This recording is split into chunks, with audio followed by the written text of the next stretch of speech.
Have you ever looked at your blood test, seen the word creatinine, and told yourself it's just a number? I feel fine.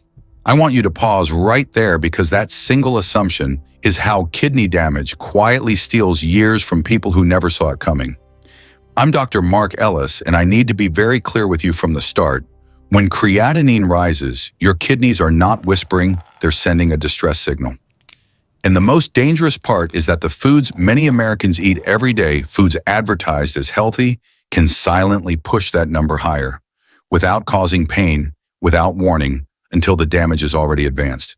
But here's the good news, and this is why you need to stay with me until the end of this video by understanding which common foods to avoid and which specific choices actually protect kidney filtration. You can reduce strain, calm inflammation, and give your kidneys a real chance to recover, starting today with decisions you control. Let's start with a nut that almost everyone trusts without question: cashews. Creamy, easy to snack on, and often labeled as heart-healthy cashews, show up in trail mixes, plant-based diets, and even doctor-recommended snack lists. I've had patients tell me very confidently, "Dr. Ellis, I switched from cookies to cashews, so I'm doing better now." And on the surface, that sounds like a smart move until we look at what's happening inside the kidneys. I remember a man in his early 60s, still working active, no pain, no symptoms.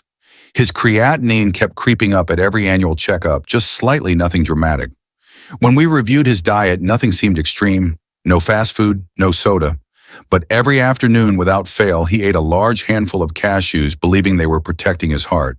What he didn't realize was that cashews are extremely high in phosphorus and relatively dense in protein, two things weakened kidneys struggle to clear efficiently. According to USDA data, just 100 grams of dry roasted cashews contain over 660 milligrams of phosphorus. For someone with declining kidney function, that's not a small detail, it's a heavy metabolic load.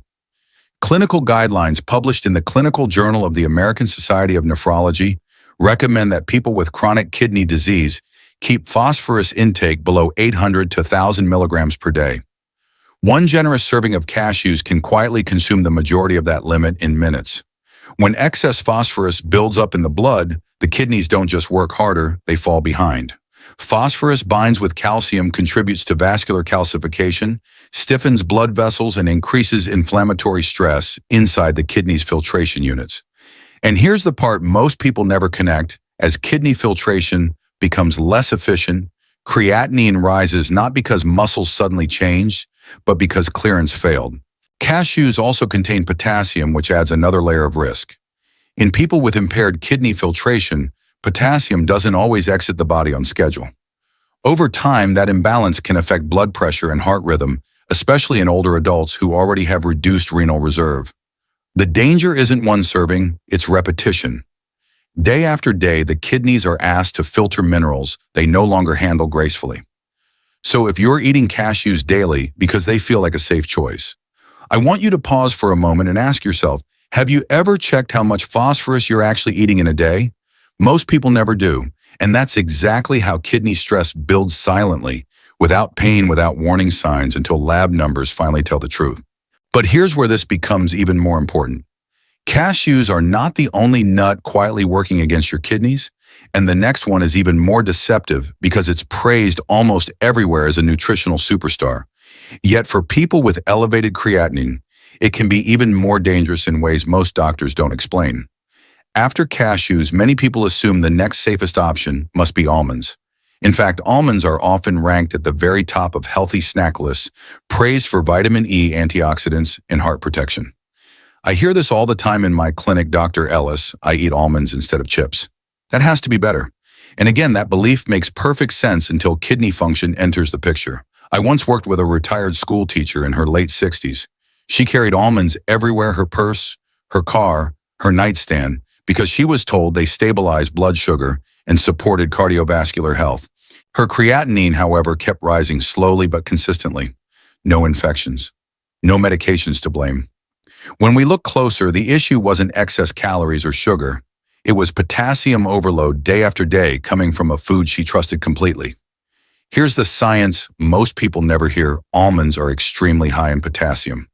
According to the National Kidney Foundation, just 1 ounce, about a small handful, contains roughly 200 milligrams of potassium. That might not sound alarming until you understand that many people with elevated creatinine already have a reduced ability to excrete potassium efficiently.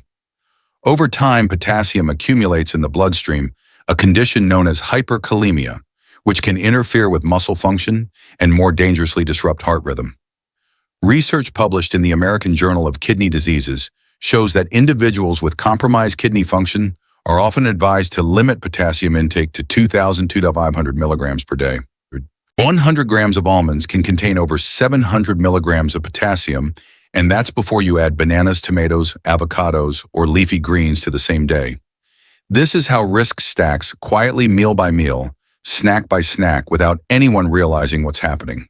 The danger with almonds isn't eating them once in a while, it's frequency. Almonds are easy to overeat because they don't spike blood sugar dramatically and don't cause immediate discomfort. But inside the body, potassium accumulation doesn't announce itself loudly. It builds silently until symptoms like fatigue, tingling, muscle weakness, or irregular heartbeat finally appear, and by then kidney filtration is already under strain. So if almonds have become your go-to healthy habit, I want you to ask yourself something. Honestly, do you snack on them while watching TV, reading, or driving without ever measuring how much you're eating? Most people do. And that's exactly why almonds, despite their reputation, can quietly push vulnerable kidneys closer to trouble. But knowing this still isn't enough, because there's another nut often considered lighter and gentler that can trigger kidney damage through a completely different pathway, and almost no one connects it to rising creatinine. Now, this is where many people are truly surprised, because chestnuts are often seen as the gentle nut. They're soft, lightly sweet, low in fat, and especially popular during colder months. Many older adults choose chestnuts precisely because they feel easy to digest and comforting. I've heard patients say, "Dr. Ellis, chestnuts feel lighter than other nuts, so they must be easier on my body." And that assumption sounds logical until we look at how chestnuts affect the kidneys. I once treated a man in his late 70s who enjoyed roasted chestnuts almost every evening during winter. It was a ritual, something warm, familiar, and emotionally comforting. His creatinine levels, however, began to climb more noticeably during that same period. He wasn't overeating meat. He wasn't dehydrated. What changed was the repeated intake of a food that stressed his kidneys in a way he never expected. Unlike cashews or almonds, chestnuts are not high in fat or protein.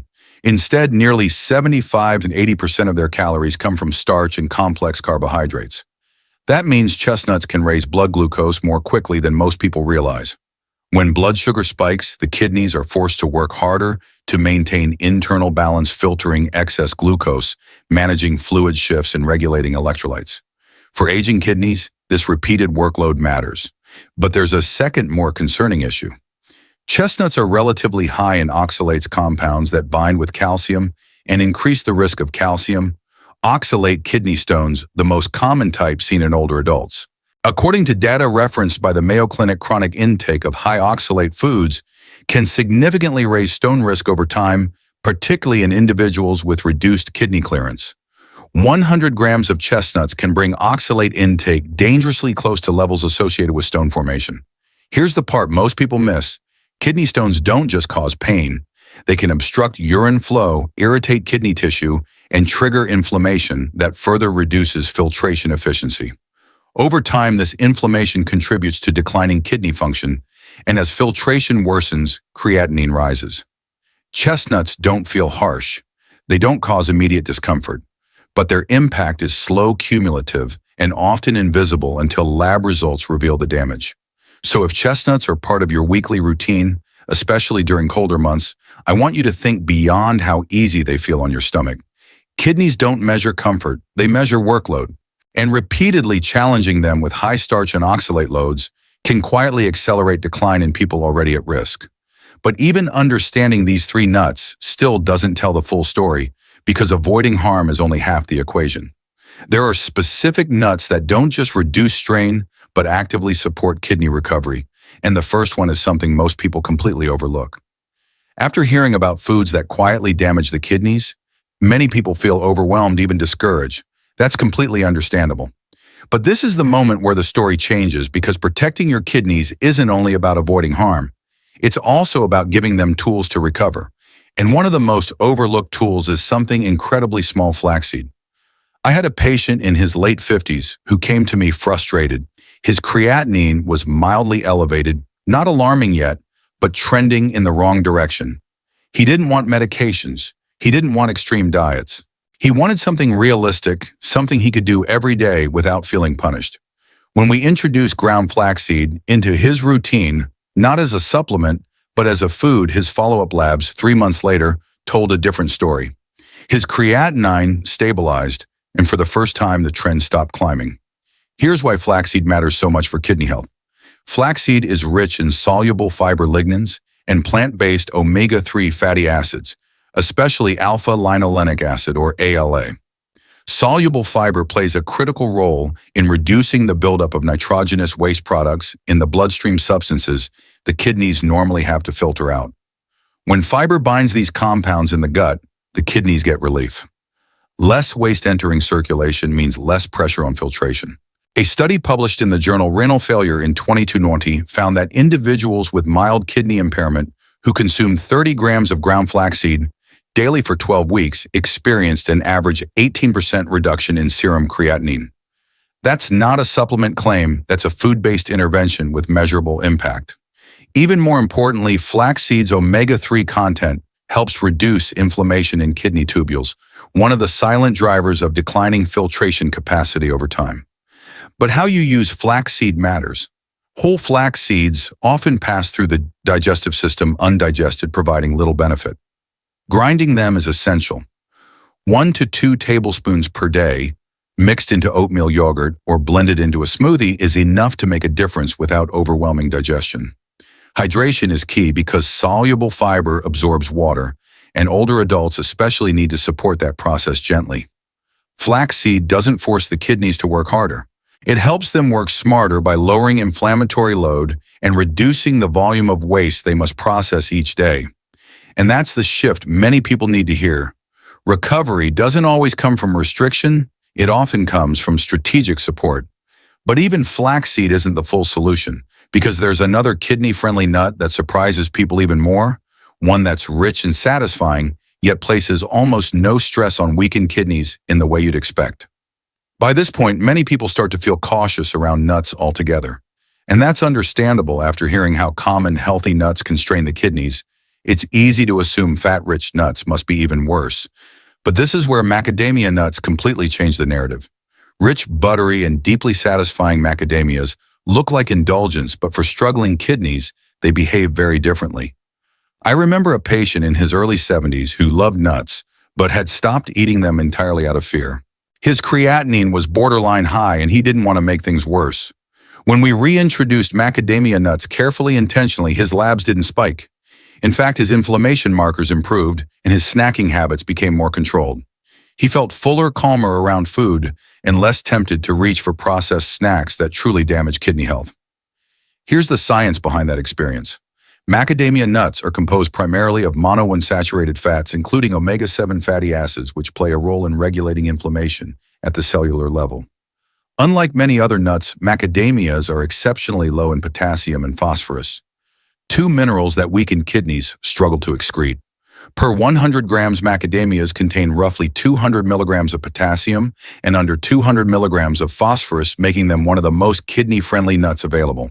A 2021 study published in the Journal of Functional Foods showed that omega-7 fatty acids help reduce inflammatory cytokines that damage kidney glomeruli and tubules, the very structures responsible for filtration.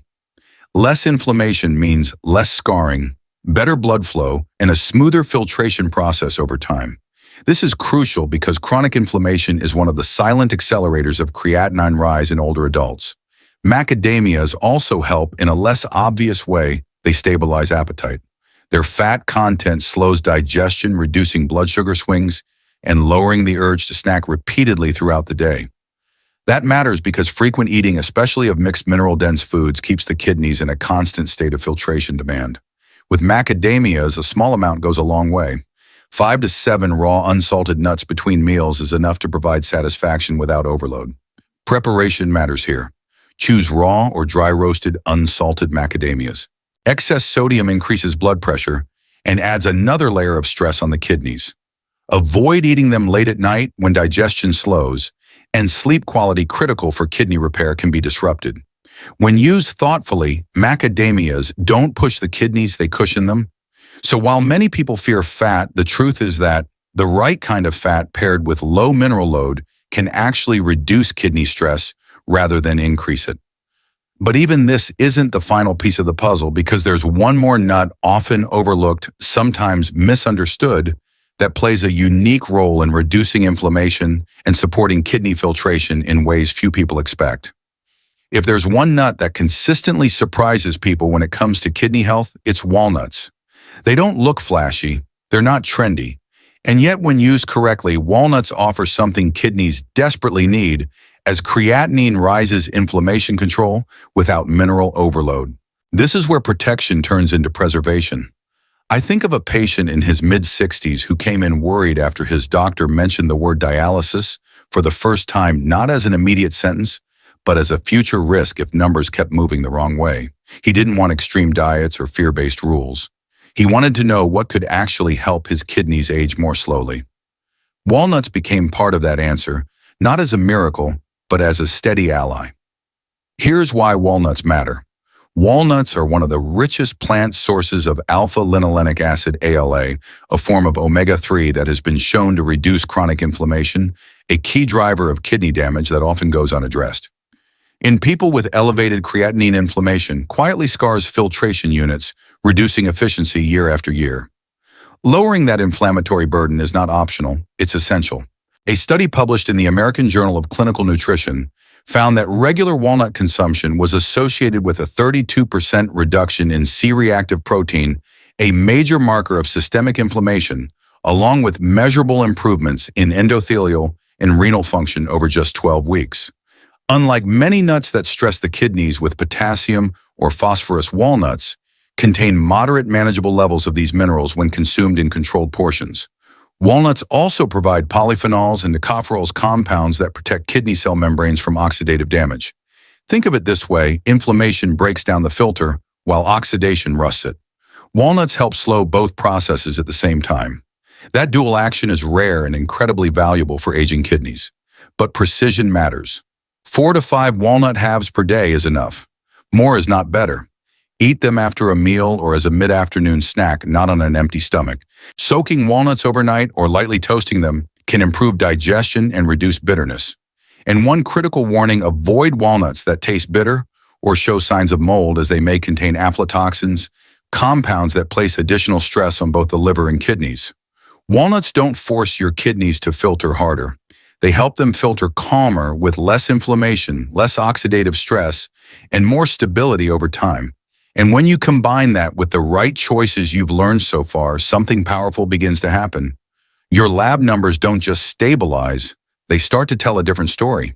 But knowing which foods to choose is only part of the equation, because what truly determines kidney outcomes is how these choices come together into a daily rhythm. And that final piece may decide whether kidney decline slows or accelerates. If you've made it this far, I want you to know something important. You're already doing more for your kidneys than most people ever do. Kidney damage doesn't happen overnight, and healing doesn't either. But the small, consistent choices you make every day truly matter. Paying attention to what you eat, understanding how your body responds, and respecting early warning signs like rising creatinine can make a real difference over time. I also want you to remember this: having elevated creatinine does not mean you failed, and it does not mean it's too late.